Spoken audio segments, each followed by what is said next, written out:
It's just a hope, that just a nightmare, and I just want to wake up one day and saw her again. Today on Chapman News, a local family seeks answers in their daughter's suicide. Hear how they're navigating this tragedy. The ceasefire in Gaza already falling apart. What sparked the latest strikes from Israel and where talks stand today? In Santa Ana, Melody Health, which is cutting several healthcare services for thousands of women here in OC. It's because of the Trump administration's cuts to Planned Parenthood. I'll explain that story, plus weather and sports, coming up. And experts say time is running out to recover the crown jewels that were stolen in a daring heist at the Louvre. From Orange, California, live from Dodge College of Film and Media Arts, this is Chapman News. Good afternoon and welcome to Chapman News. I'm Ainsley Savant. And I'm Lisa Pressler. We begin with the latest on the fragile truce in the Middle East. Vice President Vance is in Israel today and says despite continuing airstrikes in Gaza, he is optimistic the peace agreement between Israel and Hamas will hold. Israeli military hit several areas in Gaza this past weekend, breaking the ceasefire deal made earlier this month. Palestinian officials say nearly 100 people have been killed since the truce began. Israel says it launched strikes after militants crossed a restricted zone, killing 2 Israeli soldiers. As part of the peace deal, Hamas must disarm, but no deadline has been set. Hope of recovering the priceless jewels stolen during a daring daytime heist at the Louvre is fading. Experts warn the stolen goods may already be dismantled and sold for parts. Paris police say 4 masked intruders broke into the Louvre early Sunday morning, entering through a second-floor window. They smashed display cases inside the Gallery of Apollo, home to France's royal jewels, and fled on motorbikes with 8 priceless Napoleonic-era pieces. Experts say time is running out to recover the jewels before they are lost forever. What they care about is converting this into cash as quickly as possible and hiding their crime. So there's a race going on right now to recover these items before they get broken up. Among the stolen treasures is Empress Eugenie, Napoleon Bonaparte's wife's diamond crown and emerald tiara. Investigators are now tracking possible escape routes across France as the manhunt widens and security at the Louvre remains under scrutiny. The federal government shutdown has entered its 3rd week. President Trump today met with some Senate Republicans at the White House. Democrats were not invited, a decision Speaker Mike Johnson defended. He's ready, but he is not going to negotiate with the Democrats who have taken the American people hostage. We're not going to pay a ransom to reopen the federal government. Isn't that only key to end the shutdown, is to have a sit-down negotiation? Republicans have nothing to offer to Democrats who are using this for their own selfish political purposes. Plain and simple, that's what it is. For the 11th time, a vote to fund the government failed in the Senate yesterday. The bill fell short of 60 votes to pass, and there is still no resolution in sight. Heavy construction equipment is at the White House today as demolition is underway on the East Wing. Dramatic photos of the demolition were widely shared on social media yesterday. It's the start of a $250 million project to build a large ballroom that is a pet project of President Trump. He says the new ballroom will hold up to 1,000 guests and be an impressive structure for hosting heads of state. The current ballroom can accommodate 200 guests. Trump had previously said the expansion construction would not impact the existing White House structure. Amazon says it knows what caused a major web services outage that took down thousands of apps, websites, and online platforms around the world. From airlines and banking systems to smart home devices and social media, the disruption yesterday caused delays, login issues, and a whole lot of frustration. Experts say the outage could cost hundreds of billions of dollars in lost productivity, as millions of people couldn't get their work done. Amazon says the problem started after a technical update at one of its its main data centers in Virginia. The company says most systems are now back up and running, but one service called Lambda is still being restored. The outage showed just how much our everyday lives depend on Amazon's cloud. All right, and now I think it's time for a check-in with our weather. And Lisa and Aussie, we're so lucky here in OC. You are so right, Ainsley. It is shaping up to be another beautiful fall week. Aussie Hann joins us in studio, and she has our local forecast. Aussie? That's right. You know what they say, belle of the ball, we're looking more like belle of the fall. Wouldn't you agree? I would 100% have to agree. I agree. I was looking at the weather in the forecast, dealing with some absolutely beautiful and incredible weather going on today. In fact, taking a look at today's forecast, looking on right over here, today we are experiencing a nice cool 80 degrees. Again, mostly sunny with just a little bit of clouds, as we can see by this beautiful picture of Dodge right behind me. I, for one, am ready to go outside and go on a nice walk, maybe to a park, maybe even check out the beach. Speaking of beach, taking a look at our OC forecast right over here, starting at Westminster and Orange County up in northern OC. We are experiencing 75 and 80 degrees respectively. Again, some of the hottest, but it cools down as we continue to move south. Looking at our beaches, Newport and Laguna Beach, one of our coolest regions, with Newport at 73 and Laguna Beach dealing at a nice 72.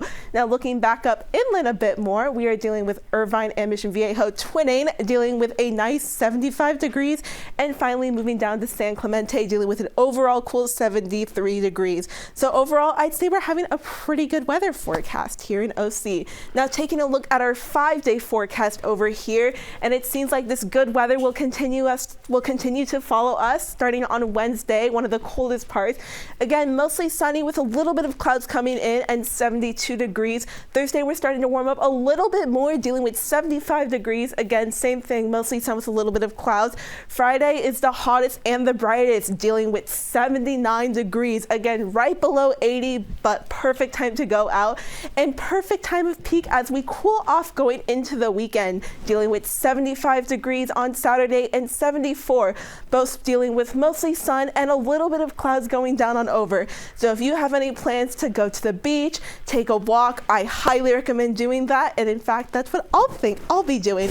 Coming up, I'll take a look at our national and international weather news and forecast. Ainsley and Lisa, back to you.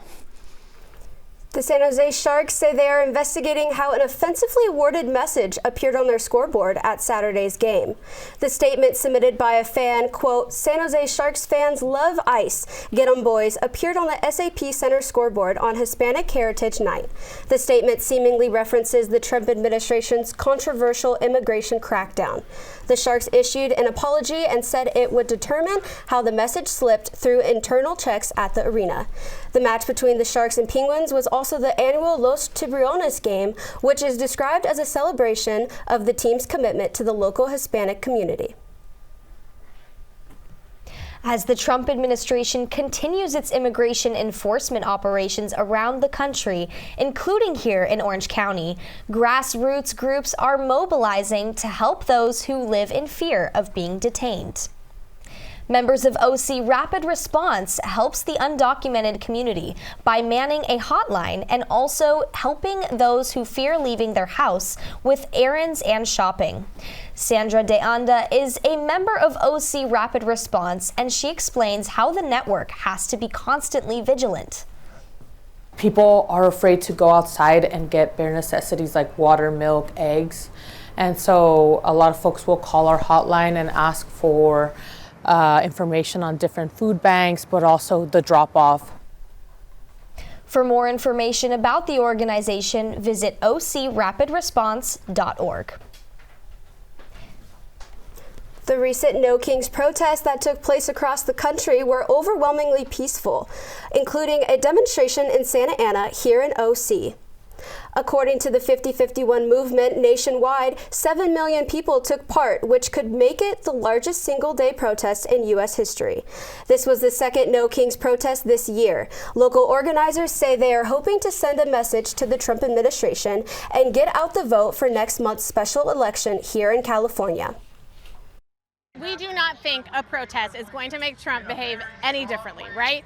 But we can pressure our other elected officials. The main points today are, we want a democracy. We don't want an oligarchy. We don't want a dictatorship. We want yes on Prop 50 so that we have a fighting chance to restore checks and balances to the federal government and uphold the Constitution. Protesters dressed up in everything from frogs to unicorns, taking a cue from the Portland frog, who had a tense interaction with ICE. The tactic is now being used in attempts to discourage escalation. GOP leadership reacted to the protests with House Speaker Mike Johnson repeatedly called the event a, quote, hate America rally, and linking the movement to Antifa. President Trump said the protesters, quote, they're not representative of this country. The Trump administration's defunding of Planned Parenthood is having a major impact here in Orange County and San Bernardino County. The administration has blocked abortion providers like Planned Parenthood from receiving federal Medicaid funds. Our Isabella Savea is live in Santa Ana with the story. Thank you, Ainsley and Lisa. We're here at Melody Health, which is Planned Parenthood's primary care practice. There are 7 locations in OC and San Bernardino County, which will be closing its primary care due to the lost funding. Reproductive health services will, however, continue to be provided. Some 13,000 women currently receive their primary health care at Melody Health clinics. Services including birth control, cancer screenings, diabetes management, and vaccinations. 81 staff members will also lose their jobs when the health centers reduce their services starting mid-December. I spoke with Nicole Ramirez, who is the Chief Communications Officer for OSBC Planned Parenthood. She says providing reproductive services remains a priority. We will never back down from providing needed abortion care to the community. And so we really need the community to step up and help us as well. We are in a dire situation at Planned Parenthood, and we need all the help that we can get right now. Ramirez also mentioned that for the patients who will be without primary health care, Planned Parenthood is currently working on a transition process to help find the next best care for their patients. Live at Melody Health, I'm Isabella Savea reporting for Chapman News. Thank you, Isabella. An Orange County family is desperately searching for answers in their daughter's death. Our Chapman News reporter, Madison Miller, spoke with the family. Mia Mejia was a bright light in the Orange County community, a gymnast, a daughter, and a sister. Those who knew her say she never failed to put a smile on someone's face.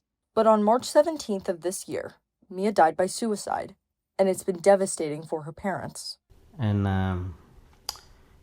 I think she touched too many people, and I don't know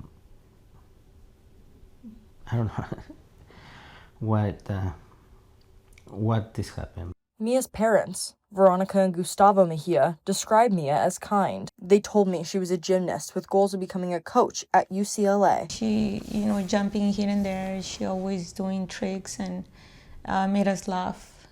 She was a happy girl. But Mia's dreams were cut short, and her parents believe it as because of bullying at her middle school. Veronica and Gustavo say Mia was bullied at school, but they don't know by who. They started a website to seek answers. Veronica tells me Mia was bullied both physically and verbally. We asked the school for help because it happened in the school. So we expecting, get some support and help us to find out. But they didn't help. They just closed the doors. Mia's parents say they've received no response from Mia's school when they've tried to find out more. The Mejias say they discovered Mia had been pushed against a wall by 2 male classmates after reading text messages between Mia and a friend. However, they tell me no one from Mia's school has come forward with information, not even those they thought were her friends. It's even they're scared about the bully guy, or they're just afraid, or they just think it's not their position to talk. Veronica and Gustavo have also taken to social media in search for answers. Meanwhile, they mourn their terrible loss. Her parents left her bedroom untouched. Not a single pillow moved. Mia's shoes still sit right next to the front door where she last left them. And we try, to understand, try to.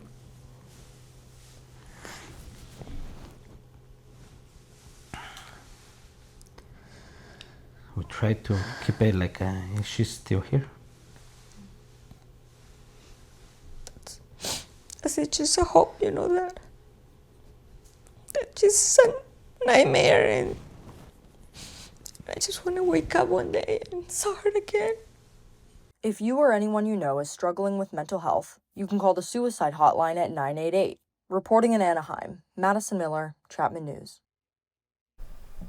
Chapman News made multiple attempts to get comment from the school and the district, but did not receive a response.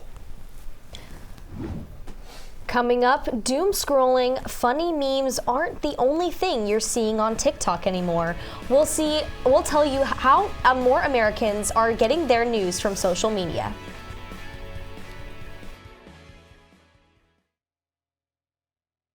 I'm worried about Mom. Mom? She's fine. These the ones, right, Mom? Yeah, groundlings. Sweet potatoes. Daddy, it's salty.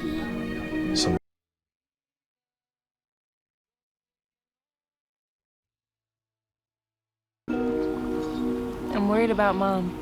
Mom? She's fine. These the ones, right, Mom? Yeah, groundlings. Sweet potatoes. Daddy, it's salty. Some things come with age. And some don't.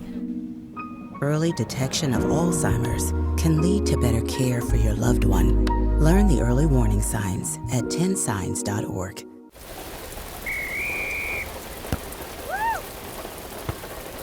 Come on! Go, Diane! Yeah, keep it going! Yeah! Go, honey!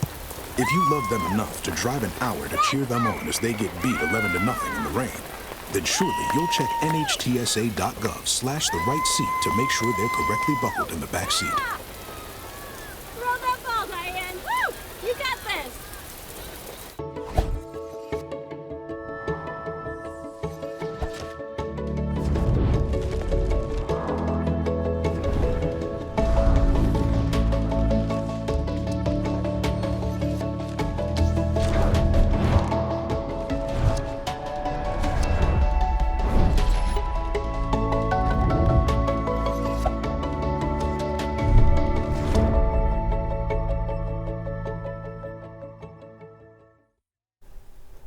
It used to be Americans read newspapers or watch TV to get their news. But we know most people now rely on their phones. One social media platform in particular is getting a lot of attention. Chapman News reporter Chang joins us in the studio with more. Caroline? Yeah, thank you so much, Ainsley and Lisa. TikTok is of course known for its short-form videos on everything under the sun, from makeup tutorials to viral memes. But a recent study by the Pew Research Center says 1 in 5 Americans are now getting their news from TikTok.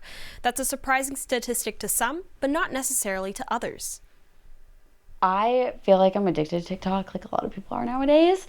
So I think it's just that I'm on there constantly, and it just became routine for me to get my news from there.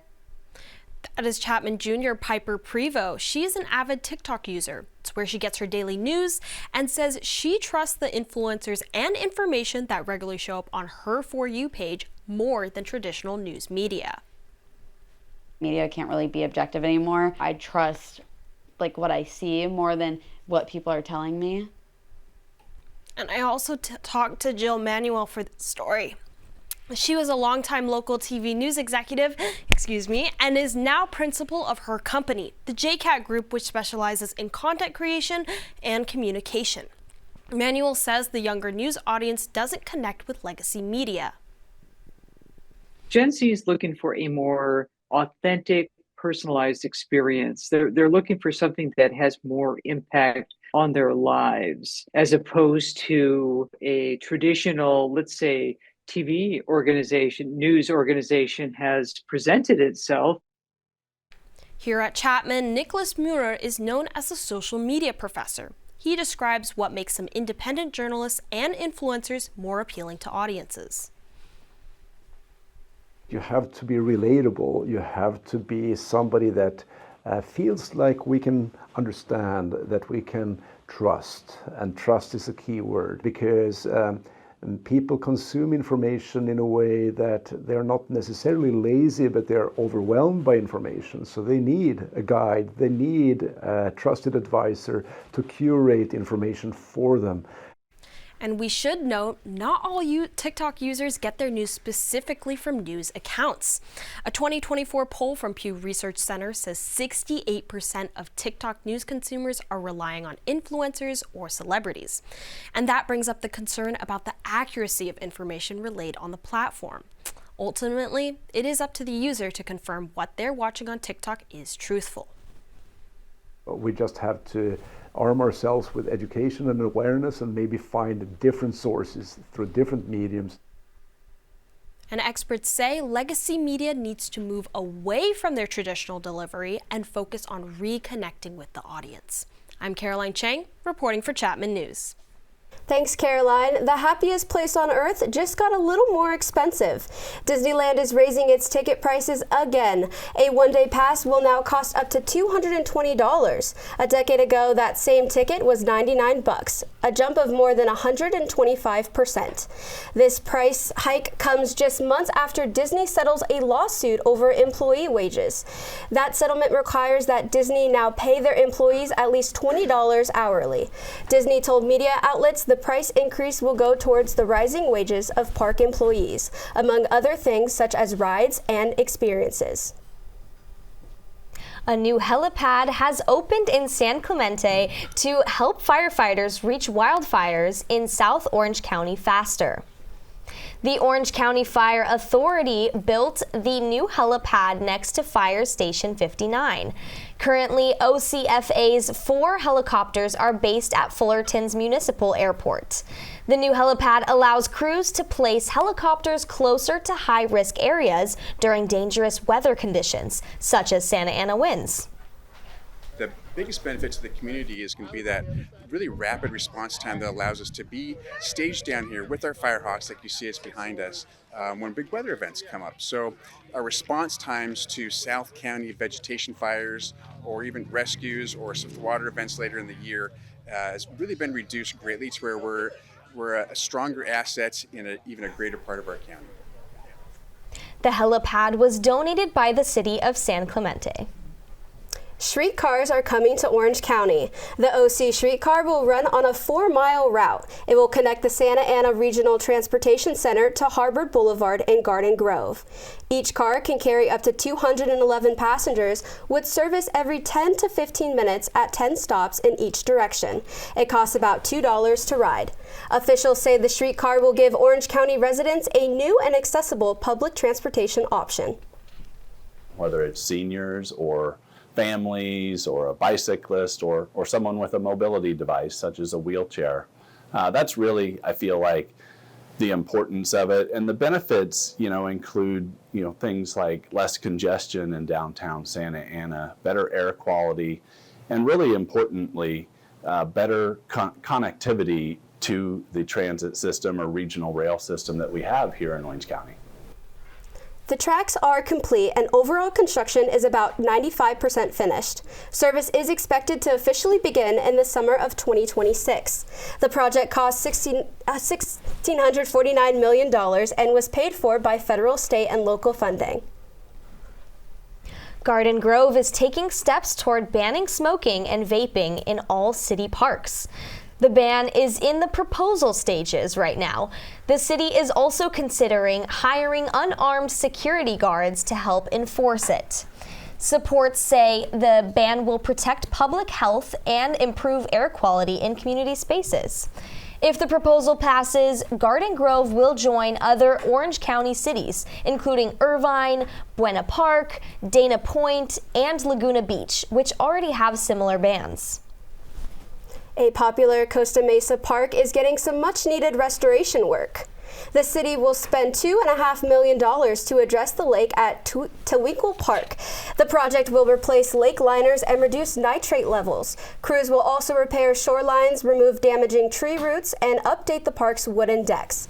Councilmember Andrea Marr, who represents the area, says it's important to maintain this iconic part of the city. We're just taking care of what we have. So I feel really passionate about the need to spend money on simple maintenance and on the infrastructure that often no one sees. The restoration is expected to take all of fall and winter and will be completed in the summer of next year. While we are experiencing some nice weather here, the rest of the country is a different story. That's right, Lisa. Chapman News reporter Hann is back to give an update on the rest of the country. What do we have, Aussie? That's right. Thank you, Lisa and Ainsley. I actually want to start with some important international weather news. As you can see right behind me over here, earlier this morning, the National Hurricane Service has officially declared Tropical Storm Melissa that it has been tracking for the past 24 hours. It's expected to go up to a Category 1 hurricane by this Saturday. The main areas it's expected to hit is starting with the Northern Caribbean, but the main areas of impact that we are most concerned about is Haiti and the Dominican Republic. Shifting and moving on to our national forecast, we can see overall it's looking pretty good over here if we take a look at the rest of the temperatures. Starting up in Seattle, we can see staying pretty cool at a nice 57 degrees and overall partly cloudy. Moving down the California coast, we can see San Francisco dealing with a nice cool 72 degrees, while Los Angeles is matching the rest of us in OC with a nice 78. Shifting a bit more inland into the southwest, dealing with my hometown of Las Vegas, where it seems fall has finally hit, and we are dealing with a nice 78 degrees with a little bit of clouds, while Phoenix continues to stay a little bit hot right at 86. Moving up, looking over at Denver, we are dealing with about 67 degrees and mostly clear skies, but things start to really change when we hit the Midwest. Cities like Minneapolis and Chicago are expected to experience some rain earlier this morning, and staying relatively cool with Minneapolis at 45 and Chicago staying at 53. Moving all the way to the East Coast, looking at New York City, they're expected to experience a little bit of rain, but again, not as much, staying right around 69 degrees and relatively clear skies. Finally, finishing off and heading down south, we start with Nashville, which is again expected to stay relatively sunny, staying right around 71 degrees. Going further down to Houston, expecting one of our hottest parts of the nation at 89 degrees. We can tell that they're still experiencing some of that summer weather. And finally, Miami, which is not expected to be impacted by the Tropical Storm Melissa that I mentioned earlier, but may be a little bit more humid, hence some of the clouds that we're experiencing, and overall staying right around 85 degrees. That's all the weather news and updates that I have for today. For Chapman News, I'm Hann. Back to you at the desk. What started as 30 is down to its final 2. The World Series is finally upon us. I'm Nico Schwegler, and I'll barrel up this year's Fall Classic between the Dodgers and Blue Jays, plus more in sports coming up on Chapman News. I'm Sherahan Tahiri. Coming up, a local bookstore is amplifying voices and building community.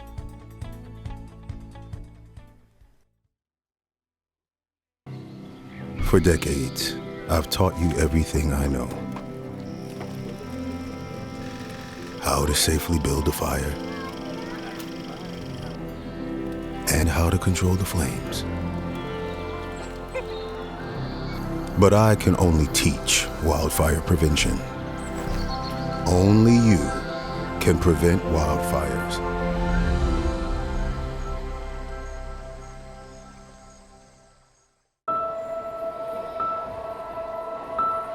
Some people judge a book by its cover, and if you're not what people are looking for, you're kind of like a reject. School, it feels like everyone's staring at me, and I'm just kind of not really a person. It just feels hard today. Nobody was listening to me. And I'll try to understand me more, and I'll try to do the same. Listening is a form of love. Find ways to support your kids at soundidouttogether.org. The impact of a meal goes well beyond feeding our bodies.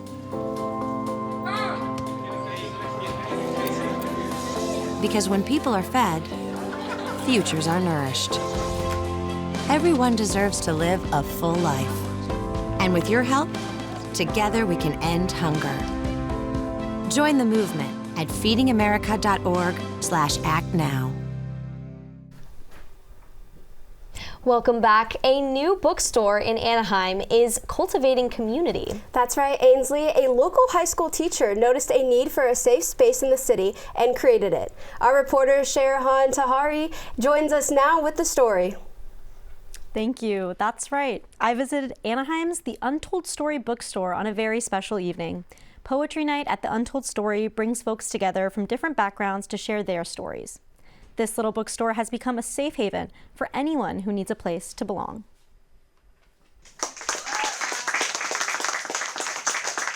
Lisette Barrios Garcian says she's always been a book nerd and loved reading from a young age. Anaheim's last independent bookstore closed in the early 90s. After that, Lisette began visiting Libreria Martinez in Santa Ana, where you could find books in Spanish. But then, Libreria Martinez closed in 2016. Of course, major chain bookstores remained. But Lisette was looking for something more than a bookstore. She was looking for a community. Right now, we have to form community. And so if you haven't been part, if you don't have a space where you feel you're part of that community, our door is wide open. The walls of Lisette's bookstore highlight local artists' work for sale. She has a share and take stocked with canned goods and other essentials for anyone who is in need. And just like last Sunday, we actually had our very first kind of like a free market. And we had the community gather, and people brought clothes, they brought furniture, they brought food. And if you needed it, you were welcome to it. Lisette told me the story of a Chapman student who visited the store looking for a place to connect. And I was kind of worried about him, and I said, you know, whenever you're feeling lonely, whenever you feel like you don't fit in, come, you know, we will always welcome you. You're always welcome here. So, you know, if you're in that spot where you don't have to come and buy, that's not the purpose of this bookstore. Yeah. Now the Untold Story has become a safe meeting space, hosting book clubs for Spanish speakers, story time for littles, and open mic poetry every last Friday of the month. The never-ending game. His brother's in his footsteps trying to get him some fame. There's no one to blame. It's the life of the street in the city of the halo where you have a receipt. Local resident David Alvarado says the bookstore is unlike anything else in Anaheim, providing a platform for unheard voices. I get to tell you about people in my neighborhood that are either no longer alive, are incarcerated, or they can't even piece a sentence together. So what I'm doing is I'm speaking for them. So having a spot like this where it makes you feel like you're at home and you are at home is very important to anybody who's a writer, performer, anything of that nature. And I think that sometimes we forget that the power of poetry, the power of literature, what it has when it comes to empathy. And what you saw right now, the reaction, this poetry reminds us that we have to have empathy for one another. It reminds us of our humanity. If you're looking for a place to share your art, find community, or have a cup of coffee, be sure to check out the Untold Story bookstore in Anaheim. I'm Sherahan Tahiri reporting for Chapman News. There aren't many better times in the year for sports than right now, Ainsley. I could not agree more, Lisa. Seasons are starting and seasons are ending, but the action is non-stop. Let's pitch it over to Chapman News reporter Nico Schwegler, who's got the latest in sports. Nico? Lisa, Ainsley, it's that time of year, so let's not waste any time and jump into the Panther Sports Roundup, starting on the diamond, because the World Series has arrived. The 121st Fall Classic tees off Friday between a team of destiny, the Toronto Blue Jays, versus a team trying to start their dynasty, the Los Angeles Dodgers. Oh my goodness! Shohei Ohtani! Blue Jays, the payoff. After dispatching the Seattle Mariners in 7 games, the Blue Jays are soaring into the World Series, thanks to a combination of deadly pitching, great overall team play, and this crack of the bat from George Springer, which sprung Canada into a frenzy. That no-doubter would be all the Jays needed to take home their first American League pennant in 32 years. Meanwhile, Chavez Ravine was bumping last Friday as Shohei Ohtani put up arguably the greatest postseason performance in MLB history. The $700 million man became the world's greatest showman once again, as he left the park not once, not twice, but said sayonara 3 times to send the Dodgers to a second straight World Series. Oh, and also just add 10 strikeouts to the mix on the mound, and it's easy to see why the Japanese superstar won NLCS MVP. First pitch of Game 1 is north of the border at Rogers Center on Friday at 5 p.m. Pacific. Meanwhile, in the NBA, their round ball rocking its way back to NBC tonight to tip off the 2025-26 NBA season. It's the first time since 2002 that NBC is carrying NBA games, synonymous with the nostalgic era, the round ball rock theme, and of course Michael Jordan's reign over the league. Many fans are ecstatic for the network's return. Tonight, the defending champion OKC Thunder and MVP Shai Gilgeous-Alexander look to strike lightning once again against recently acquired Kevin Durant, who hopes to soar like this to the moon with the Houston Rockets this season. Then, later in the night, a California classic in Hollywood as Steph Chef Curry hopes to cook up for the Golden State Warriors against the magician, known as Luka Doncic, and the Los Angeles Lakers. However, disappointing news for the purple and gold, as you won't be seeing moves like this out of LeBron James, who will miss the first opening night of his 23-year career with a nerve injury. And finally, from blockbusters at the box office to a broadcast breakthrough, Apple TV is putting the grand in Grand Prix. Apple locked up a 5-year deal worth $140 million that gives them the exclusive U.S. broadcast rights for Formula One. It's a race to the finish line for one of the world's fastest growing sports, and Apple was not going to be left out of the discussion, saying, quote, 2026 marks a transformative new era for Formula One, from new teams to new regulations and cars with the best drivers in the world. And we look forward to delivering premium and innovative fan-first coverage to our customers in a way that only Apple can. Apple hopes to build upon the success of F1 the movie, which recently became the highest-grossing sports film of all time. And whether it's Brad Pitt or Max Verstappen in the driver's seat, Apple is in pole position to succeed next year. It's a jam-packed week of sports you'll want to grab your popcorn for, so kick back and enjoy the show. For now, I've been Nico Schwegler on the Panther Sports Roundup, and I'll see you next week. Dachshunds hit the racetrack for an Oktoberfest favorite. That story coming up next.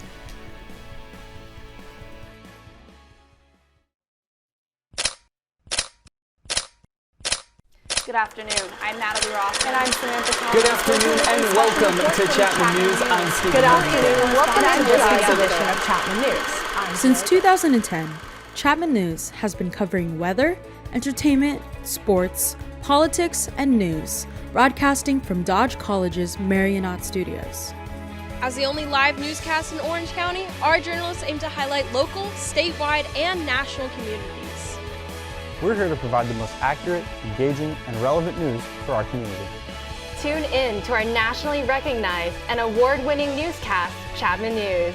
Watch locally on Channel 6 or on our YouTube to stay updated with the latest.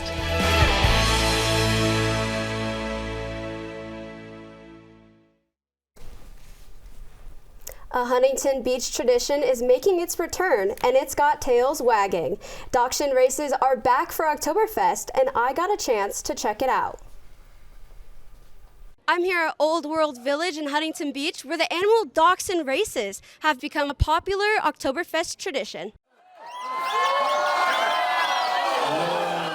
The Old Wiener Nationals have been a local Orange County tradition since 1978. The races run every September through November during Oktoberfest. I enjoy seeing all the dogs run. I love meeting all the parents of the dogs, our guests. Everything about it is just fun. It's exciting. Around 24 dogs compete in each race. I spoke with the first place winner who said it was his 4th year racing. We were here last time about 2 years ago, and she made it to the Wiener Nationals, but she's never won at all. This is the first time she's gone undefeated. I'm elated, man. I didn't think this was going to happen. You kidding me? And you're the most beautiful wiener dog in the whole world.